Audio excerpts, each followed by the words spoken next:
Marco Reus. Daniel Malen! Wonderful!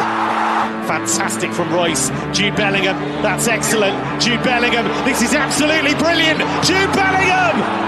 Absolutely magnificent. Reina, brilliant from the American. Just like that. Graceful. Sally Hooch turn for Anthony Modeste. Close. Not a bad idea. And there it is for Coco for Borussia Dortmund. The long wait is over. Unbridled joy in the Via Derby. Hey, welcome back to the BVB podcast. My name's Jake, hanging with Carver, as always, who was in the middle of making dinner. I don't know how you swung this to step aside from literally in the middle of making a big dinner to do a podcast, but I'm glad we're able to record. How are you doing, man? How's dinner? It's going well. It takes a while. You got to prep and let some dough rise for a bit and everything. I'm making some butter chicken, but minus the chicken. It's tofu, actually. Fancy. And we're doing some homemade naans. But what can I say? Bundesliga is back this weekend. It's really flown by, honestly. I feel like maybe mid to late December, I was like, oh my God, we have a whole nother month. And then here we are looking at 4 or 5 days already until we get to see some Dortmund football again. So that's what's been motivating me this week. How you doing? Good. It was a really busy week at work last week, but it's so fun. Carver and I hung out over the weekend, so we talked a lot, but it was just kind of, it was like so hectic and so crazy, but at the same time, I loved like every minute of it. It was awesome. But yeah, it did kind of fly by. I remember like thinking back like, oh my gosh, we have so long to wait. Now it's here, which is exciting. But at the same time, I feel like it's been so long since I've just watched any football, really. I watched an FA Cup match today while I was at work, but still, I don't know. It feels like there hasn't been any really teams I'm watching that I'm like actually backing or anything. And so no, I'm really excited to get back to it. We were already planning. Were you going to jump in there with the Tottenham joke? It was definitely not Spurs, huh? trying to shrug that under the rug. Huh? Yeah, nothing to get excited about, really. My other team starts February 25th in MLS, so that's what I'm looking forward to that too. No, but we were already planning to record an episode, and then some breaking news this morning that kind of came out of nowhere made it an even more perfect day to record an episode. I'm sure if we were, we probably would have made an emergency episode if we weren't already planning to do it, but great timing to talk about our brand new surprise signing, which we are going to get into. A quick preview for you. Like I said, we were planning an episode to preview Augsburg anyway, so we're going to talk about that. We had a couple of friendlies with some standouts like Sebastian Aller, which we'll get into. A little update on Moukoko. We got a few Twitter questions that will kind of go along the lines of these signings. So let's jump right into it. We woke up to the news. I actually woke up really early today, so I saw the news it's at 5:30, right when I rolled out of bed. Went to the gym at 6 this morning. I was trying something new, and I'm gonna crash hard after this podcast. It wasn't bad when it sucks waking up, but once you're there, it's fine. Yeah. This is not a new year, new me thing. I was just it's because we're recording on January 17th, so I'm a little late to the new year, new me. Let's work out. But I guess if I get a slow start to the year, that's fine. But anyways, woke up to the news that Dortmund, I think before he had signed, it was pretty he's taking his medical. He's going to sign Julian Ryerson from Union Berlin. Right back, right winger, can also play left back. And yeah, just really excited to see this. We got the news so quick. I was like, this seems too good to be true that we're signing someone. And I think we talked the last time we talked, Carver, we pretty much had already written off that we're not going to have any January signings. So your thoughts right off the bat. You excited? You happy? I am. How are you feeling? That's a bit of sneaky business from Dortmund, isn't it? I don't think we've had much of any rumors for Ryerson, to my knowledge at least. I haven't seen much of any news pop up in recent weeks or even days until maybe the last, maybe 24 hours or so, and this deal was heating up. I'm imagining it was reactionary and but also proactive in the sense that Meunier picked up another injury, and we are once again looking at the bench for fullbacks going, well, we could maybe throw another winger at wingback like Adeyemi or something like that. But again, this club has just been lacking the wide players really from front to back, but specifically in the back for a while now. So I think this was just a quick, cheap buy to try to plug some holes there. Obviously, it's not the most flashy or exciting or big name we've seen, but Ryerson is pretty solid defensively, excuse me. He's kind of like almost want to say like a Passlack / Subotic like player that we're signing on here. Like you said, could play on either flank. It was good on the club for being proactive and, after Meunier picking up the injury, because again, we don't really have much depth, but I got a quote from Kehl here saying, "We have big sporting challenges ahead of us for which we need defensive stability. Ryerson is an intelligent and aggressive defending player." So I think we're going to get a lot of versatility out of him. We're going to have, another dog in the field that's going to throw himself into challenges, hopefully a little bit more intelligent than some of our other defenders, I guess, like Chan. But again, it's going to help us provide that width. So it's some smart business from Dortmund, yeah. Do you think this is a guy we had on our radar, or is this someone we would have signed if, like, as a Meunier replacement, if Meunier wasn't injured? Like, do you think this is a guy we were already looking at, or just kind of a quick fix? What are your thoughts on just him overall as like a signing, I guess? Radar, maybe, but it was probably just from afar. I think we were looking at a handful of players from afar in these past few months of trying to think about who we want to pull the trigger on. Is it going to be someone that's going to be a starter and try to implement immediately, or are we just trying to hold on to what we can for the next full summer window and then we can really invest?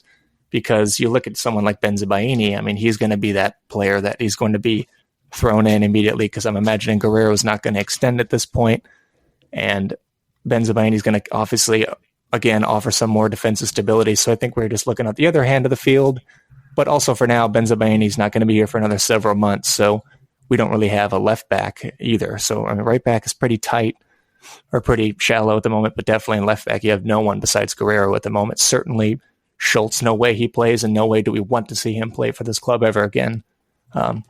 So that's probably my thought process there. But yeah, I mean, I'm happy with this so far. Again, I said last week that I would be more happy or excited to see the club put these contract extensions to bed with players like Moukoko, players like Royce, Dahoud, Hummels, rather than try to get someone in the last few days of the transfer market because we don't know what else to do. So, we didn't spend a lot, and pretty solid signing in my opinion. I mean, could be another player like Ozcan, and again, another Pichu Subotic player.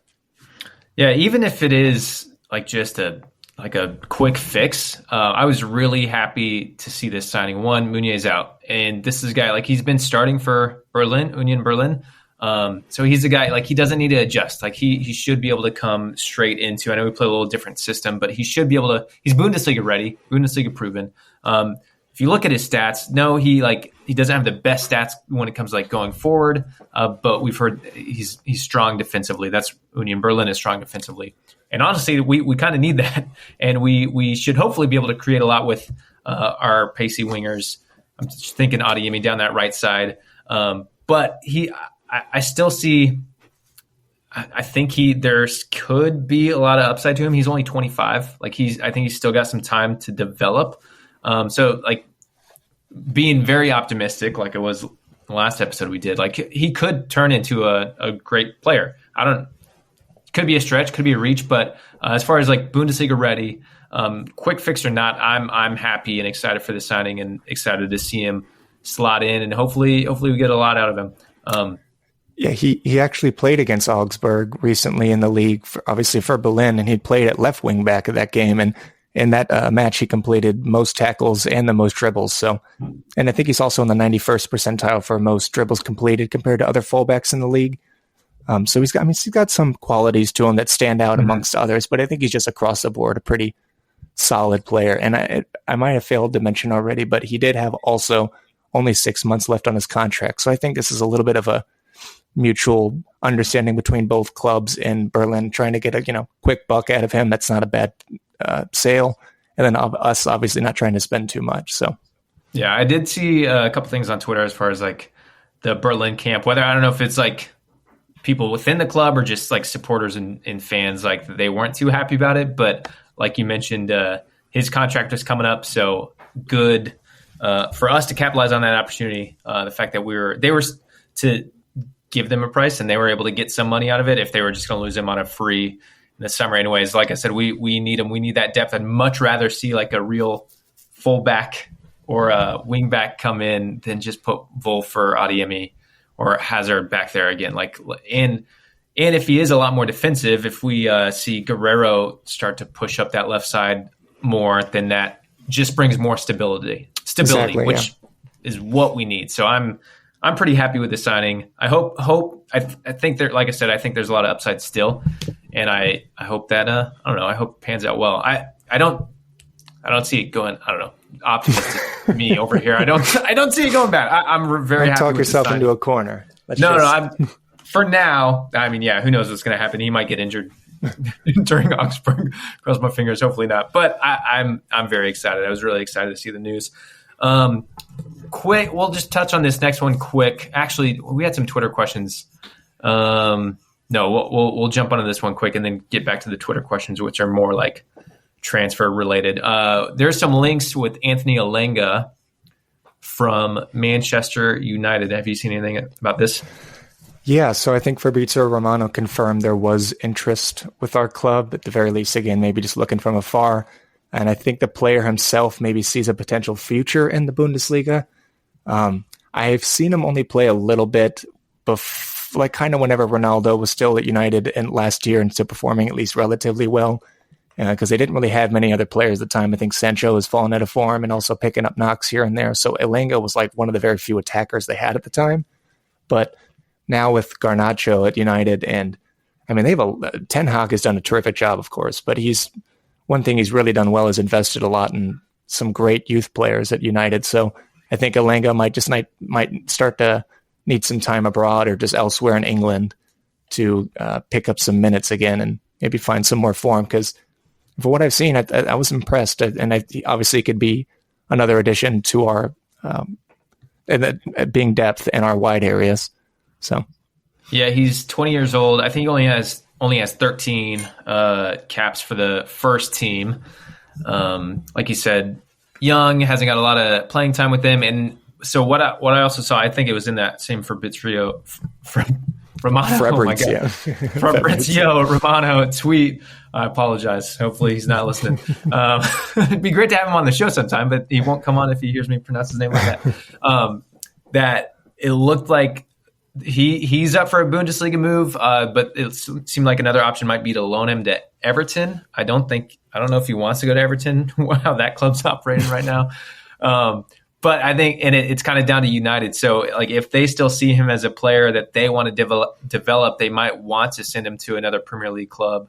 One that's not like a major competitor, but still let him develop in the Premier League. So it's kind of, as he said, it's up to United, and I just am curious what their thoughts on developing him are. If they're kind of done with him because like Ten Hag's in here and he's bringing in some other guys, then benefit to us. But who really knows? Since he is still so young and he does have a few matches in him, then he might want to keep him in the Premier League and still try to develop him.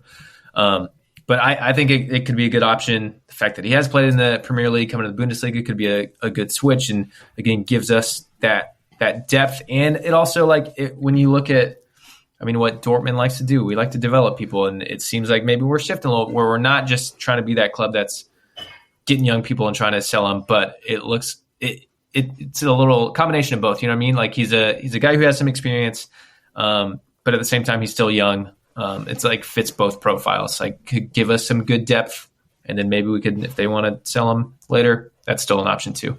So I don't hate it. Especially, I think the rumor is it looks like a possible loan move for this January window. So it seems like we need bodies. So I'm not mad at this point. I'm not mad at anyone coming in really.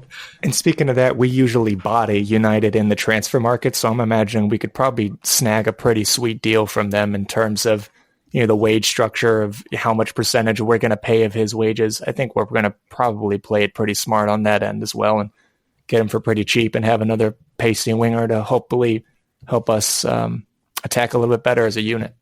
Yeah, and I'm just going to jump right into these Twitter questions real quick, too. From Chris, he did ask about Schultz. But so the Schultz situation, like they're letting him kind of play in these like friendlies and play with the second team, but obviously not has any first team action, right? Well, I was going to say, and even then, I didn't see him get any minutes in either friendly in recent weeks. So I think he just traveled with the team to kind of keep up his fitness. But yeah.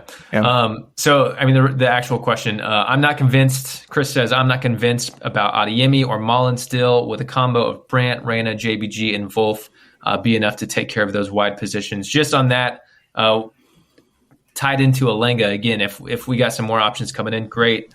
I've spoken about Adeyemi a lot before. Like, I still think there's an upside there. And, I mean, we both touched on Mullen. But, again, like bring in more depth, gives us some more options. So that kind of ties into the Alenga. You have anything on that? Well, of course, you have Ryerson as well. I know we said he plays fullback, but he also plays in the midfield. I mean, it's kind of like almost like I was mentioning maybe a few weeks back now, the Castagna idea of this man could play pretty much almost anywhere in the back four and then definitely higher up the field as well, at least kind of in the midfield.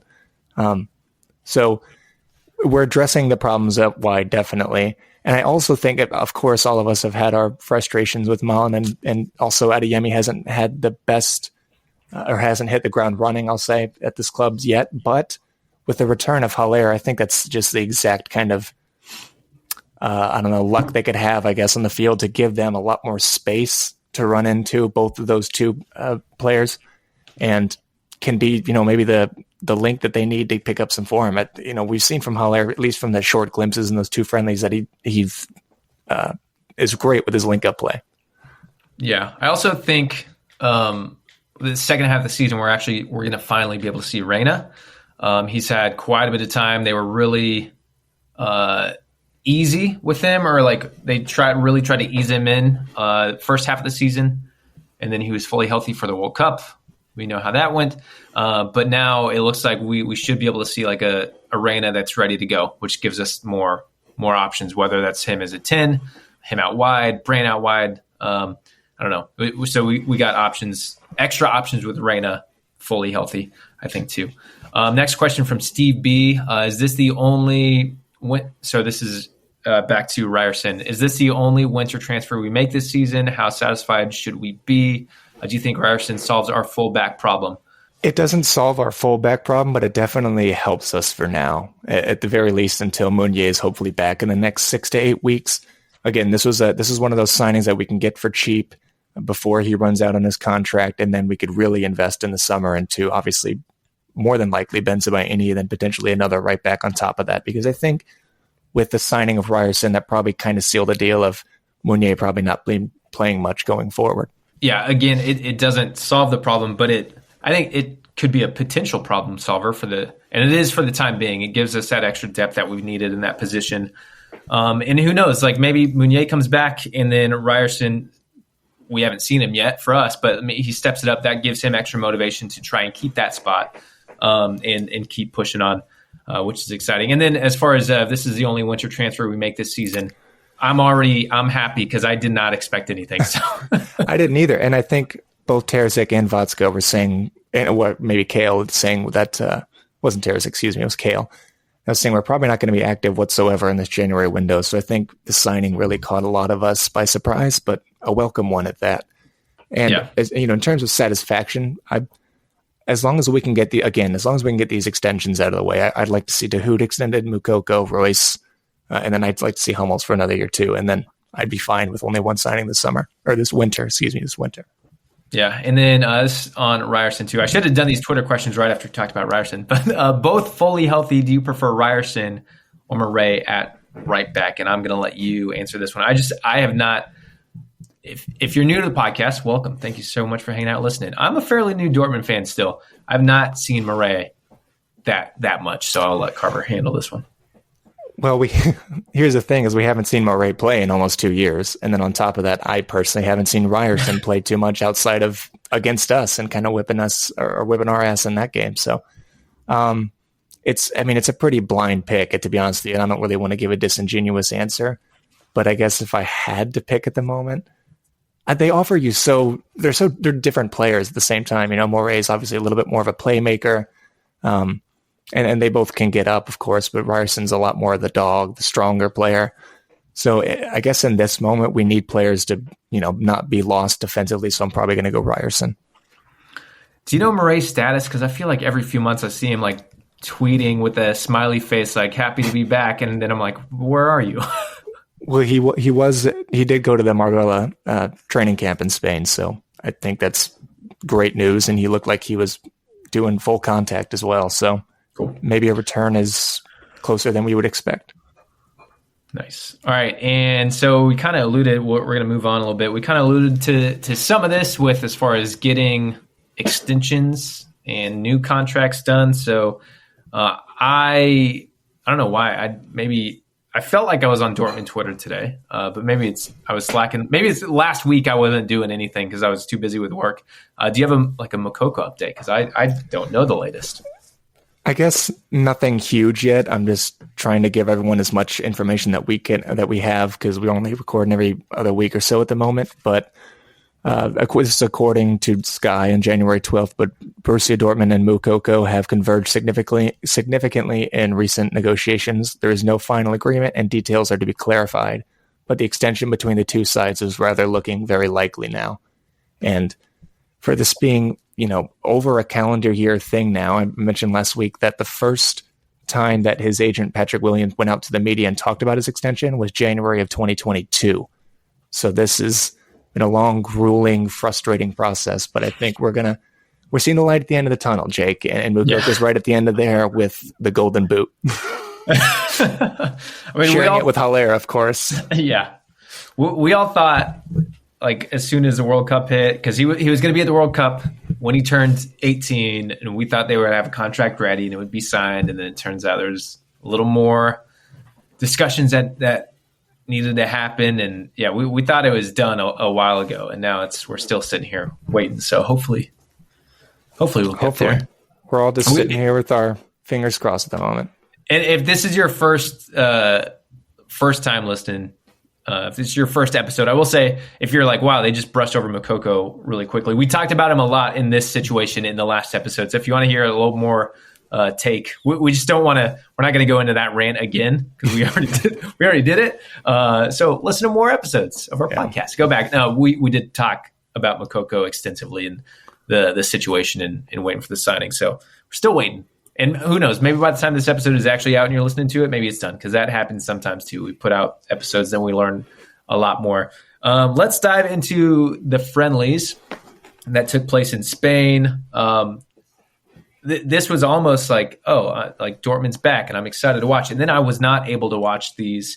They were available on their Facebook page, and you could even rewatch the live streams. Are still up. The feed was still up. It had English commentary, which was good. I watched part of them. I did not get to watch the full the full game. I also saw the results. I didn't try to avoid spoilers as much with this one, but pretty good results. We took on first we played Dusseldorf from the 2 Bundesliga.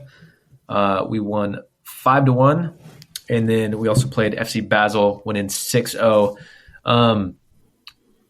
Carver, I don't know if you have a quick. Did you watch both games first of all? I watched both games, but they were both on while I was at work. So I was just kind of doing those takes here and there. Was there any... So I feel like we got to talk about Haller, the obvious standout. Did he score 2 goals against Dusseldorf? I should have these stats pulled up, actually. He did not score any against Dusseldorf. He was very close. He had a chance at the very end of the game, but I think he pulled it a little bit wide. My memory could be mistaken there, but no, did not net one in the first one, and then he got a hat trick in 7.5 minutes, or just under 8 minutes. 3 goals against Basel. So against Dusseldorf, scorers were Passlack, Adeyemi, Schlotterbeck. Who would have guessed Passlack scoring the first goal for Dortmund in 2023? Yeah, why do we sign that on their bingo card? Why do we sign a fullback? We got Passlack in here banging in goals. And why do we need to extend Moukoko? We got Passlack banging in goals. And then Mullen for the Mullinators, he did score twice in 2 minutes. I was going to say twice, yeah. So I will say, I know this was a friendly, and I know it was against Dusseldorf, but I looked at this match as, well, we did we're getting people ready for this season. So a lot of our top players got some good minutes to get back into things. In Dusseldorf, as a 2 Bundesliga side, I almost saw this as like a Pokal match. You know what I mean? Like it's not like they're so beneath us. This is a club you could easily lose to in the Pokal. So for us to win 5-1, I was pretty happy and satisfied. Seeing Haller come onto the pitch, like, and create some good chances, because he was on there for a few of the goals in and around it. So how can you not be happy with that? Yeah, Moukoko was not performing at his best. I don't know. I mean, I'm imagining he probably had the extension on his mind, and maybe just kind of messing with his brain a little bit. But thankfully, we had Haller in both of those games, because he really unlocked both of those clubs' defenses and was brilliant in his link-up play, which I mentioned already, and really helped the team be a little bit more fluid, a lot more confident. I think the confidence in general just really shot up when he came on the field, because it's just like, man, I mean, here the man is, of under several months even, of beating cancer and overcoming the odds, and just remaining optimistic and strong, and to go in and net 3. I mean, you love to see it. Yeah, we talked a lot about expectations for Haller in the last episode also, if you want to check that out. Could not be more happy to be proven wrong, by the way. I remember myself saying that last week, where I was like, or not last week, the week previously, where I was like, there's no way he starts against Augsburg. We're, even though apparently reports saying it's a lot better than we're anticipating, I'm not imagining a return before like mid-February. And here this man comes before the league even starts. Yeah, well, because we had a Twitter question about expectations, and we're like, there are none. Like, we don't know what. Like, there were rumors, yeah, like maybe he'll be ready by Augsburg, but we're like, we can't put anything on him. Like, just expect Moukoko. But now, coming in and creating, because he came on in the 74th minute against Dusseldorf, and then we scored in the 81st, 86th, and 88th minute. So he's, we already mentioned it, but he was in there, like, being creative and, like you said, passing the ball around and creating those chances and everything. So great to see. And then against FC Basel, scored a hat trick, and you can say it's just FC Basel, but for him to just come, like, no one else scored a hat trick. It's still impressive to do that. No matter who you're playing against, it's still pretty impressive to score a hat trick. And did Moukoko score against Basel? No, he did not score either game. And to bring us back down to earth a little bit, we have to remember at the end of the day that, of course, it's a friendly. We're still not sure if Haller is going to preview or perform against Augsburg or even the next few games. I think we just might have, he'd been fit enough to give it a go for 15, 20 minutes in these friendlies. But either way, I mean, just incredible, the story he's had and the arc he's had, of course. And everyone's backing him to score the first goal at the yellow wall potentially this Sunday. I think he gets minutes. I don't think he's starting. I don't think he's getting 45, but I think he's definitely coming on for minimum 15. That's crazy to call right now, but you're looking at me like, why not, man? Why not? Oh my goodness. There's a lot of reasons why not. I mean, I don't know. Did anything else from those games like stand out to you? Anything else? No, I was gonna bring us into the moment we've been waiting for. Finally, let's talk about the Bundesliga being back this weekend, and specifically Dortmund football being back this weekend. Back at home against Augsburg. I'm very interested to see how their coach Maassen does, former Dortmund 2 coach. For those of you who slipped my mind, honestly, I forgot he was hired in the summer, and I haven't really thought about Augsburg too much since. But former Dortmund 2 coach taking over Augsburg. They're winless in their last 8 games. And like I said, we're at home already, so a lot of optimism coming out of this one. How you feeling? They did just beat Wolfsburg. What was this, a friendly? Yeah. Excuse me. Winless in their last 8 competitive games. That's my fault. My fault. No, you're okay. I just pulled it up and saw that they had that. I don't know what Augsburg's been doing in the off season. So I've not been paying attention. I don't know if they're going to come out the restart and start firing. I don't really see it. I think we should, just with the excitement of Haller, whether he's starting or not. I don't think he's starting, but I think he'll come on. I don't know. I think I feel really good vibes coming off of Spain. And again, the competition's it's not Bundesliga and they were friendlies, but I feel like we got some good vibes. Now that we got the signing, Haller's scoring hat tricks. I'm optimistic.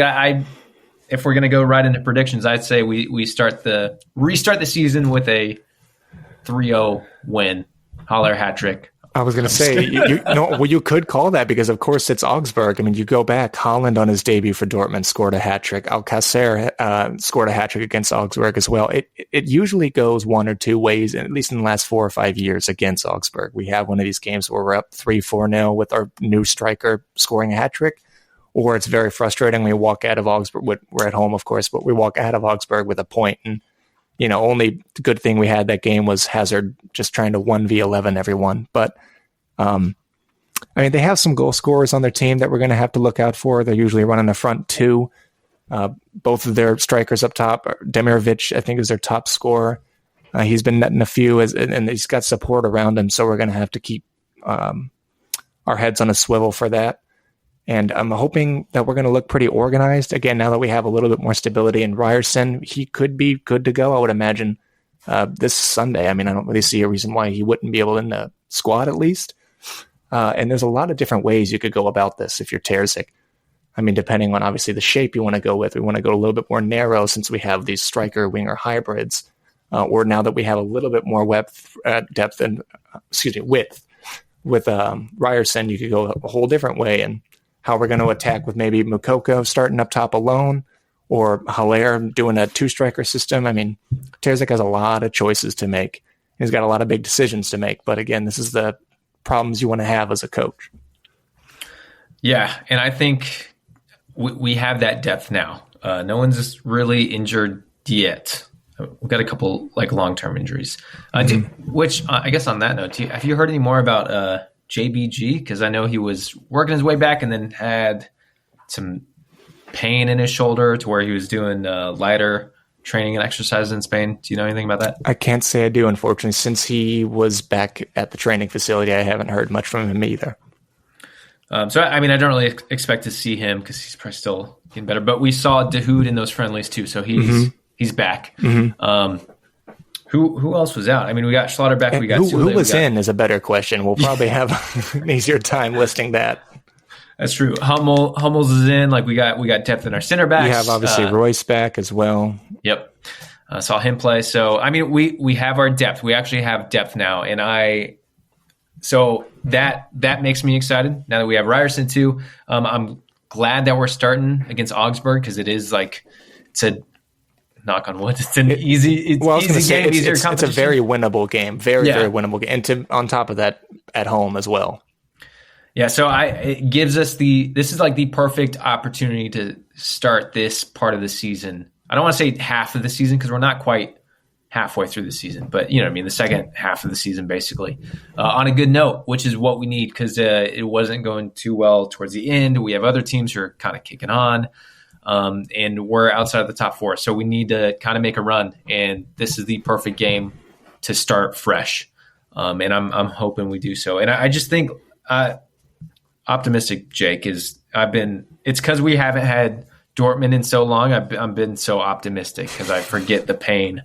Somehow I forget the pain. I think we all do as football fans. That's the thing. You kind of forget after a couple days. But yeah, I've said it already. Haller, the friendlies, and everything else, the signings. I'm excited and I'm ready. So. Yeah, you shot off your predictions, but I was talking over you earlier. What would you say? You said a 3-0?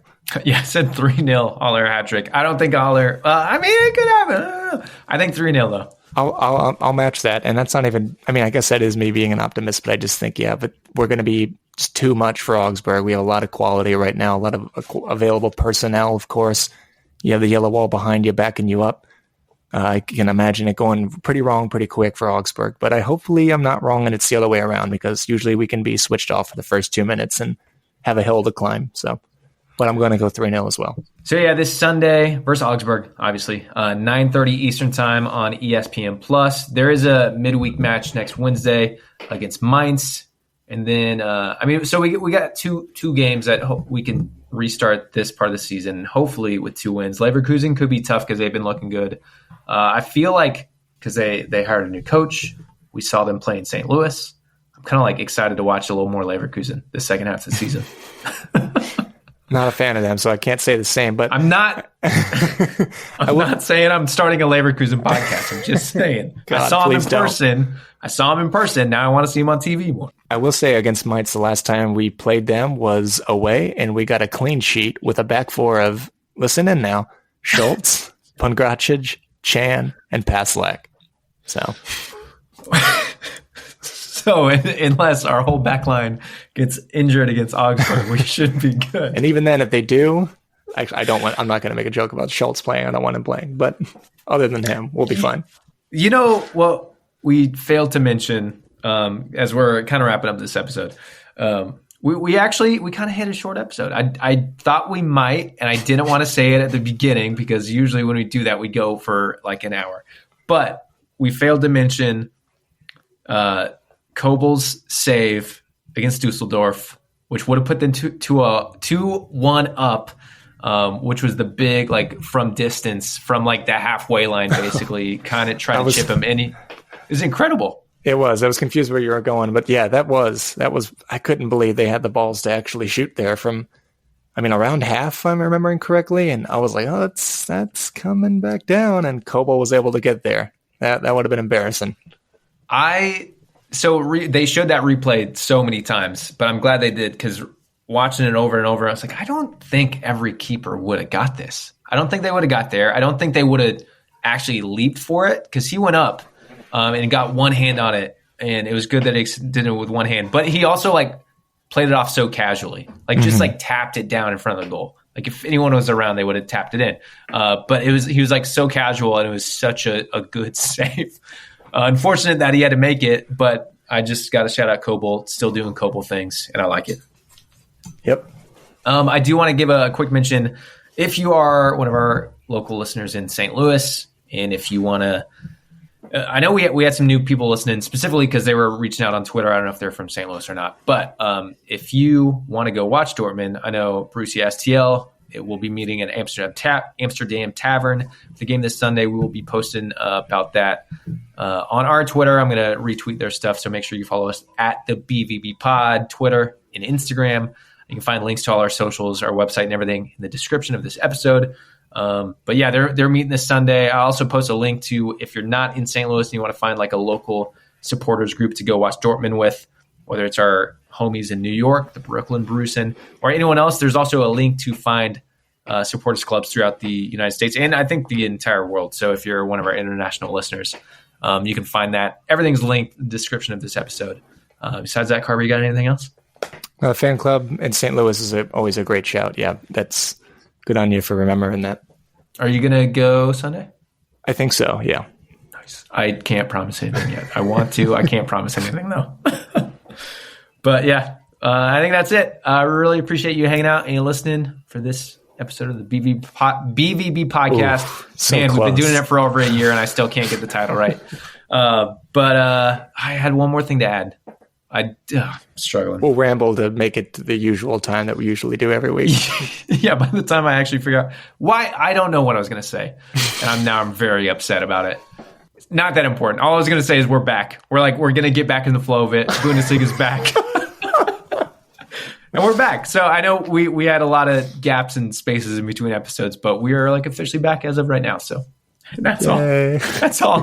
That was not that important, but we did it. All right. Thanks for hanging out. We'll see you later.